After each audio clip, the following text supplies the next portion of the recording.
Shalom, puji Tuhan. Sebelum kita mendengar firman Tuhan dan merenungkannya, mari kita berdoa terlebih dahulu. Roh Kudus, tolong kami. Kami haus lapar akan firman-Mu. Puaskan kami dengan firman-Mu yang memberi kami kekuatan dan pengharapan baru. Roh Kudus, membimbing dan menolong kami untuk kami setia melakukan firman-Mu. Terima kasih, menguasai kami dalam nama Tuhan Yesus. Haleluya. Amin. Hari ini saya beri judul Allah berperang bagi kita. Ya, di dalam Yosua pasal 10 ayat 8. Yosua pasal 10 ayat 8 sampai dengan ayat yang ke 14 dikatakan demikian. Yosua pasal 10 ayat 8 sampai 14. Berfirmanlah Tuhan kepada Yosua, janganlah takut kepada mereka, sebab aku menyerahkan mereka kepadamu. Tidak seorang pun dari mereka yang dapat bertahan menghadapi engkau. Lalu Yosua menyerang mereka dengan tiba-tiba setelah semalam-malaman bergerak maju dari Gilgal. Yosua 11:10 dikatakan, dan Tuhan mengacaukan mereka di depan orang Israel, sehingga Yosua menimbulkan kekalahan yang besar di antara mereka dekat Gibeon, mengejar mereka ke arah pendakian Bet-horon dan memukul mereka mundur sampai dekat Aseka dan Makeda. Lalu di ayat 11 dikatakan, sedang mereka melarikan diri di depan orang Israel dan baru di lereng Bet-horon, maka Tuhan melempari mereka dengan batu-batu besar dan dari langit sampai ke Aseka sehingga mereka mati. Yang mati kena hujan batu itu ada lebih banyak dari yang dibunuh oleh orang Israel dengan pedang. Yosua 10:12 dikatakan, lalu Yosua berbicara kepada Tuhan. Pada hari Tuhan menyerahkan orang Amori itu kepada orang Israel. Ia berkata di hadapan orang Israel, matahari berhentilah di atas Gibeon, dan engkau bulan di atas lembah Ayalon. Maka berhentilah matahari dan bulan pun tidak bergerak, sampai bangsa itu membalaskan dendamnya kepada musuhnya. Bukankah hal itu telah tertulis dalam kitab orang jujur? Matahari tidak bergerak di tengah langit dan lambat-lambat terbenam kira-kira sehari penuh. Belum pernah ada hari seperti itu, baik dahulu maupun kemudian, bahwa Tuhan mendengarkan permohonan seorang manusia secara demikian. Sebab yang berperang untuk orang Israel ialah Tuhan. Jadi, saya beri judul Allah yang berperang bagi kita, atau Tuhan yang berperang bagi kita. Bapak Ibu yang dikasihi Tuhan, kisah ini bagaimana Yosua menghadapi pertempuran yang sangat besar. Mengapa saya katakan sangat besar? Karena lawannya Yosua ini, kalau saudara baca Yosua pasal 10 ayat ke-5, ada 5 raja. 5 raja bersatu kerjasama menghancurkan bangsa Israel yang dipimpin oleh Yosua. Memang Yosua waktu itu menjaga orang-orang Gibeon, kota Gibeon. Jadi ini mau dihancurkan. Yang sudah 5 raja. 5 raja pasti bukan raja bau kencur, bukan anak kemarin sore. Namanya raja, pengalaman perangnya pasti banyak, prajuritnya banyak, ahli strategi, secara perlengkapan persenjataan juga lebih luar biasa. Satu raja aja hebat, apalagi nih 5 raja. Tapi setelah kita tadi baca kisahnya, bagaimana Tuhan memberi mujizat untuk Yosua bersama dengan orang Israel. Nah, masalahnya besar, tapi puji Tuhan, Yosua mendapatkan mujizat yang besar. Jadi kalau ingin memperoleh mujizat besar, harus melewati masalah besar. Masalah kecil, mujizatmu kecil. Masalah besar, mujizatmu besar. Tapi ingat, kuncinya mengandalkan Tuhan. Tuhan sanggup menyelesaikan segala masalah. Diubah masalah kita menjadi mujizat. Pertanyaannya, masalahmu besar atau kecil? Masalahmu ringan atau berat? Tidak peduli masalahmu seberat apapun, sebesar apapun, tetap andalkan Tuhan yang memberi mujizat. Yang pertama, apa yang dilakukan Yosua sehingga dia mendapatkan kemenangan? Allah berperang untuk bangsa Israel, Allah berperang untuk kita, menyediakan kemenangan. Kita hanya tinggal mengambilnya, tapi ada bagian yang harus kita lakukan. Apa yang dilakukan Yosua? Yaitu yang pertama, Yosua berpegang kepada firman-Nya. Ayat 8 dikatakan, Yosua 11:8, berfirmanlah Tuhan kepada Yosua, Janganlah takut kepada mereka, sebab aku menyerahkan mereka kepada tidak seorang pun dari mereka yang dapat bertahan menghadapi engkau. Selama kita pegang firman Tuhan, seperti Yosua tadi, dia memegang firman Tuhan, maka kita bisa melewati hidup ini dengan optimis. Bisa. Jangan takut, jangan khawatir, jangan gentar. Yosua tadi dikatakan, berfirmanlah Tuhan kepada Yosua, janganlah takut. Dimanapun Bapak Ibu berada, katakan, aku tidak takut. Aku tidak takut, sebab Tuhan besertaku. Tuhan menyertaiku dengan setia. Firman Tuhan sangat jelas. Tuhan tidak hanya berfirman kepada Yosua, jangan takut, setelah itu selesai. Oh tidak, ada alasannya. Mengapa? Dikatakan begini, jangan takut kepada mereka, sebab aku menyerahkan mereka kepadamu. Ditekankan lagi nih, penjelasannya lebih luar biasa. Tidak seorang pun dari mereka yang akan dapat bertahan menghadapi engkau. Sudah cukup ini aja. Satu ayat aja. Yosua dengar, Yosua tanamkan di dalam hati, percaya dengan iman, maka Yosua maju berperang. Satu ayat, satu kalimat ini dari Tuhan, jangan takut, aku menyerahkan mereka kepadamu. Tidak seorang pun dapat bertahan menghadapi engkau. Yosua dengan optimis maju berperang. Bagaimana dengan kita? Apakah kita hari-hari ini pesimis atau optimis? Orang pesimis itu selalu melihat kesempitan di tengah kesempatan. Tapi orang optimis, dia melihat kesempatan di tengah kesempitan. Sedangkan orang percaya adalah orang yang yakin bahwa kesempitan manusia adalah kesempatan Allah menyatakan kuasanya. Coba dikasih Tuhan, Bapak Ibu Saudara sekalian, bahwa Yosua pegang janji Tuhan. Dia mendengar, dia pegang, sehingga dia tidak takut untuk melangkah. Jadi, dengan kita memegang firman Tuhan, kita tidak gentar menghadapi hidup ini. Memang iblis selalu menyajikan, iblis selalu membawa kita atau menyajikan sebuah situasi, suasana, keadaan yang membuat hati kita gentar. Kita diperhadapkan sebuah pilihan, tetap percaya kepada janji Tuhan atau kita tenggelam dalam ketakutan, sehingga hidup kita pesimis dan akhirnya gagal, akhirnya hancur. Atau sebaliknya, kita tetap ingat janji Tuhan sehingga kita optimis meskipun sekeliling kita menakutkan, sempat menggetarkan hati kita, tapi kita tetap optimis bahwa firman Tuhan terjadi dalam hidup kita.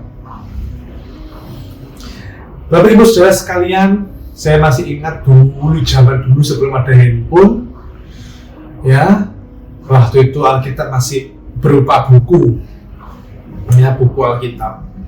Sampai sekarang pasti saudara punya di rumah. Buku Alkitab itu zaman dulu sampai dicoret-coret itu, ya. Bukan dicoret-coret, tapi diwarna. Ayat-ayat yang berkesan di hati diwarna merah.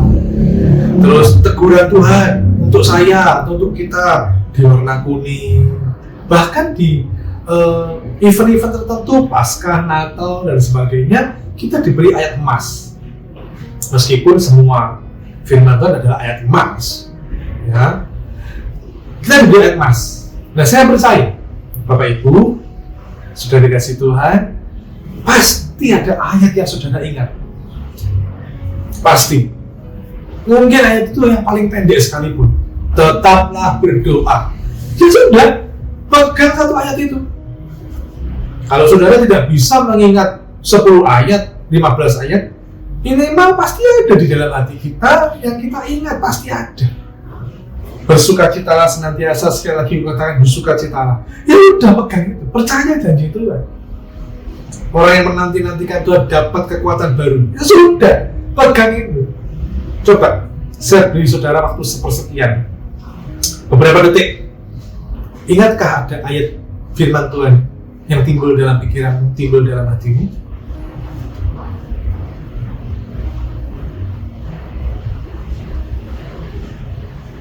Sudah ingat? Ayo kerjakan Bapak Ibu. Lakukan, jangan takut. Ya, jangan takut. Ikuti saja apa yang firman Tuhan mau kita kerjakan. Yosua mendengar dan dia melangkah, dia tidak takut. Iman itu membawa kita kepada sesuatu yang besar. Meskipun Iman kita, ya setiap orang memiliki level iman yang berbeda-beda, tapi asalkan iman kita tertuju kepada Tuhan, maka Tuhan yang besar akan memberikan perkara besar dalam hidup kita. Charles Spurgeon mengatakan, iman yang kecil bisa membawa kita ke surga, tetapi iman yang besar bisa membawa surga ke dalam hidup kita. Ayo Bapak Ibu, jangan hanya dengar apa kata orang, jangan hanya dengar apa kata pengkhotbah, apa kata gereja, apa kata gembala, tapi alami sendiri perjalanan bersama Tuhan, menikmati janji Tuhan, pegang janji Tuhan, pegang firman Tuhan, dengar dan alami sendiri, sehingga kita tidak lagi mengatakan iman, oh iya katanya pendeta itu, oh iya katanya gereja itu, tidak, tapi kita mengatakan iya, imanku memang faktanya Tuhan menolong saya, bukan lagi iman katanya, tapi menjadi iman faktanya Tuhan menolong saya, seperti Yosua yang ditolong oleh Tuhan. Berikutnya, setelah Yosua mendengar dan memegang janji Tuhan, Yosua ini berdoa dengan sungguh-sungguh. Di ayat 12 dikatakan, Yosua berbicara kepada Tuhan. Jelas, kalau kata-kata berbicara ini bukan bicara sembarangan, tapi ada sebuah komunikasi dengan Tuhan. Saya gambarkan bagaimana Yosua ini sedang berdoa, minta petunjuk Tuhan. Tentu kalau kita bicara dengan teman kita, teman sejak kecil gitu ya, teman SD atau teman SMP itu, ketemu reunian, wah kita bisa tertawa terbahak gitu ya, atau teman zaman SMA itu, wah kita tidak ada rasa sungkan gitu. Tapi beda kalau kita bertemu dengan ngobrol, bertemu dengan wali kota atau gubernur gitu ya, beda. Jangankan wali kota, gubernur, kita misalnya datang ke sekolah di mana anak kita bersekolah, kita menjumpai kepala sekolah aja, cara kita ngomong itu beda. Artinya apa Bapak Ibu? Yosua ini dia tahu kepada siapa dia berbicara. Dia tidak sembarangan berbicara. Ada sebuah kualitas, isi obrolannya dengan Tuhan itu sesuatu yang berkualitas. Kalau anak muda zaman sekarang menyebutnya bukan yang receh, tapi yang berbobot. Beda ya kalau misalnya kita ketemu dengan teman masa SMA, wah guyonannya yang receh-receh, ya yang ya sudahlah yang kadang yang tidak penting juga dibicarakan gitu. Tapi Yosua dia tahu berbicara kepada Tuhan pencipta langit dan bumi. Dia tahu dia bicara soal apa? Dia berbicara soal mujizat. Dia bicara mau minta doanya dikabulkan. Nah ini dia minta sesuatu yang besar, sangat besar, bahkan tadi tertulis belum pernah ada kejadian itu sampai sejak zaman Yosua sampai sekarang, sampai selamanya tidak akan pernah ada lagi. Kejadian apa itu? Isi obrolannya Yosua dengan Tuhan, obrolan yang berkualitas, karena di situ Yosua meminta perkara yang besar, yang dahsyat. Apa itu? Matahari berhenti, bulan juga berhenti. Wah, luar biasa. Tadi tertulis belum pernah ada kejadian seperti itu. Yosua manusia biasa, kita pun juga manusia biasa. Mari saat kita berdoa, kita ngobrol dengan Tuhan, mintalah perkara-perkara yang besar, bukan perkara-perkara yang receh. Saya percaya Tuhan itu juga sebagai Bapa, kita sebagai anaknya, kita ngobrol sama Tuhan, tidak kaku, saya percaya. Tapi kalau kita meminta sesuatu yang receh, betapa kita meremehkan kuasa Tuhan. Mintalah perkara yang besar. Saya tidak bicara, oh minta kaya, tidak. Saya tidak bicara, oh minta sembuh, oh itu ringan, itu ringan. Makanya saya katakan, mengapa Yosua kok tidak minta musuh itu 5 raja bersama-sama pasukannya habis, hilang gitu ya, atau mati semua, tidak usah berperang. Yosua justru minta perkara yang ajaib, matahari dan bulan berhenti. Mulai sekarang berbicara kepada Tuhan, ayo kita berdoa kepada Tuhan, minta perkara yang ajaib, jangan perkara yang remeh-temeh. Bapak Ibu yang dikasihi Tuhan, karena itu ayo tidak lagi kita seperti yang kemarin-kemarin, sekarang mari kita mengisi obrolan kita dengan obrolan yang berkualitas dengan Tuhan. Di situ ada penyembahan, di situ ada iman, di situ ada sebuah relasi, hubungan antara kita dengan Tuhan. Itu lebih penting daripada sekedar kita hidup Kristen ya seadanya aja, ala kadarnya. Oh tidak, kita harus seperti Yosua, berbicara, berdoa, minta perkara ajaib, perkara yang dahsyat. Apa yang Roh Kudus taruh dalam hatimu hari-hari ini, doakan itu. Doakan apa? Sesuatu yang dahsyat, yang besar, hal-hal yang rohani, hal-hal yang tidak bisa dijangkau dengan pikiran kita. Misalnya, lebih besar mana, perkara mana yang lebih berkenan di hati Tuhan? Misalnya, minta kaya atau minta anak bertobat. Lebih besar mana, lebih berkenan di hati Tuhan yang mana? Minta sembuh atau minta memenangkan jiwa? Ada juga Stefanus, dia minta perkara besar. Perkara besar apa? Supaya orang-orang yang merajamnya, orang-orang yang melempari dia dengan batu, diampuni dosanya. Kisah Rasul pasal 17 ayat 60. Nanti Bapak Ibu bisa baca Kisah Rasul pasal 17 ayat 60. Itu doa yang luar biasa. Di tengah kesakitan, dilempari batu, Stefanus masih bisa berdoa supaya mereka diampuni. Bukankah ini isi doa, isi obrolan kepada Tuhan yang sangat berkualitas?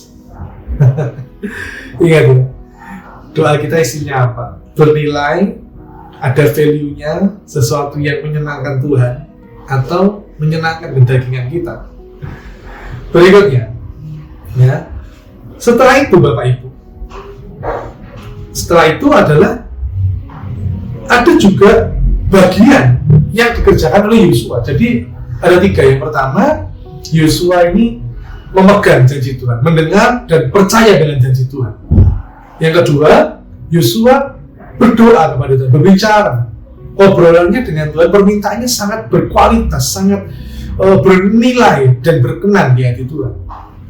Yang ketiga, yang terakhir, Yosua melakukan bagiannya dengan semangat. Yosua pasal 10 ayat 9 dan 10 dikatakan, lalu Yosua menyerang mereka dengan tiba-tiba setelah semalam-malaman bergerak maju dari Gilgal. Dan Tuhan mengacaukan mereka di depan orang Israel, sehingga Yosua menimbulkan kekalahan yang besar di antara mereka dekat Gibeon. Mengejar mereka ke arah pendakian Bet-horon dan memukul mereka mundur sampai dekat Aseka dan Makeda.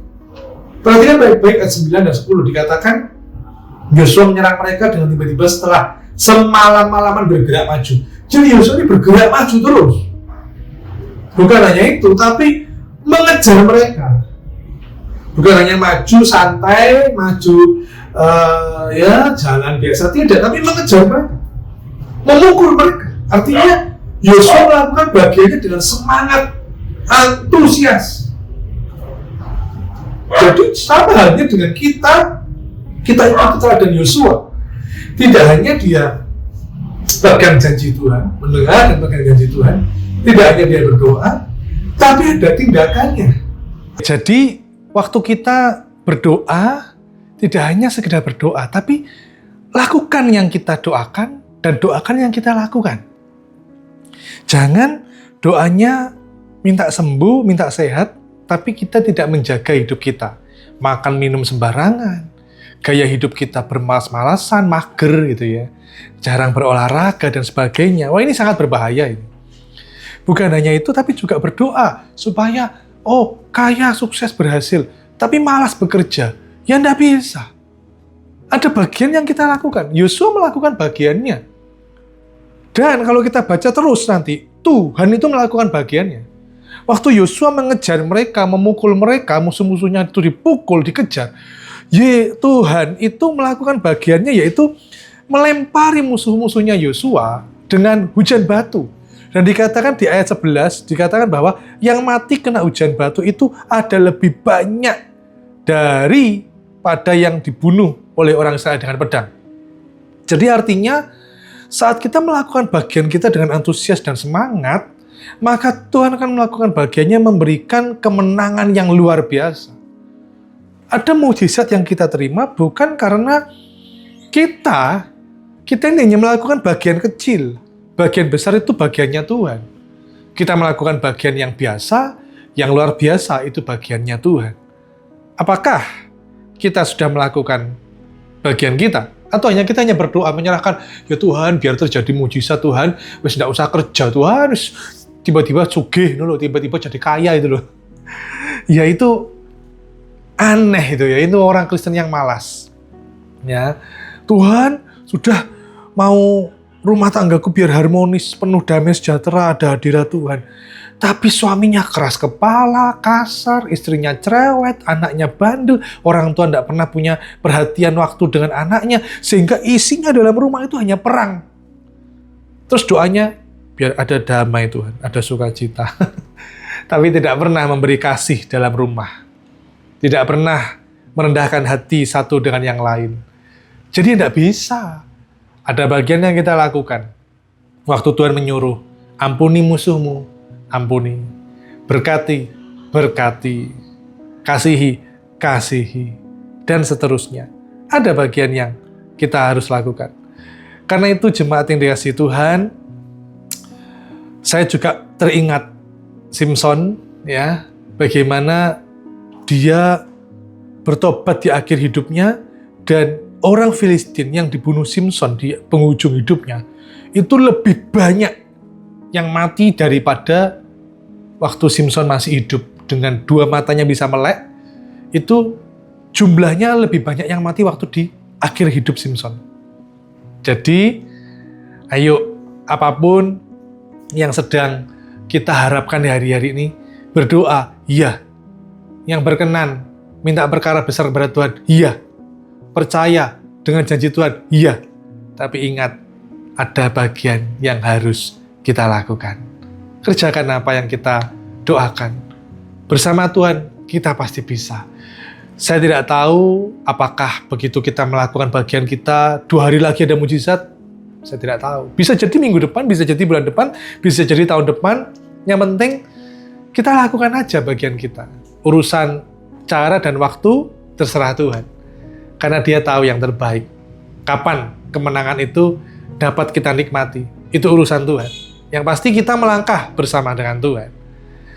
Jadi, Bapak Ibu yang dikasihi Tuhan, di penghujung khotbah saya ini, saya punya sebuah pertanyaan. Mengapa Yosua minta matahari dan bulan berhenti? Kenapa Yosua tidak minta kepada Tuhan, biar musuh-musuhnya tiba-tiba kena hujan meteor, mati semua gitu ya? Atau musuhnya tiba-tiba tanah terbelah gitu, bumi terbelah, terus musuhnya masuk dalam tanah semua, mati semua. Kenapa kok tidak begitu? Kenapa kok minta matahari dan bulan berhenti? Jawabannya adalah karena Yosua, yang pertama nih, Yosua mau jadi rekannya Tuhan, partnernya Tuhan. Yang kedua, karena Yosua mau menuntaskan usahanya. Yosua mau mengerjakan baginya sampai selesai. Mengapa? Karena kalau matahari terbenam dan sudah gelap malam, maka tidak bisa perang dengan maksimal, pulang ke kemahnya masing-masing bisa-bisa. Tapi kalau terang terus, ya, jadi matahari lambat-lambat terbenam, wah, ini Yosua bisa menyelesaikan bagiannya sampai tuntas, sampai musuhnya habis. Luar biasa semangat Yosua ini, antusias. Mari, Bapak Ibu yang dikasihi Tuhan, di penghujung khotbah saya ini, iya, Tuhan berperang bagi kita. Dia menyediakan kemenangan. Kita percaya janji Tuhan. Jangan pesimis, optimis. Kita melangkah bersama Tuhan. Pasti disertai ada kemenangan. Berdoa terus, ngobrol dengan Tuhan, perkara-perkara besar, perkara ajaib. Karena Dia adalah Tuhan yang Maha Besar. Dan yang ketiga, yang terakhir, lakukan bagian kita. Ya, jangan kita bermalas-malasan, ayo kita penuh semangat melakukan bagian kita sebagai orang percaya. Terpujilah nama Tuhan, Tuhan Yesus memberkati.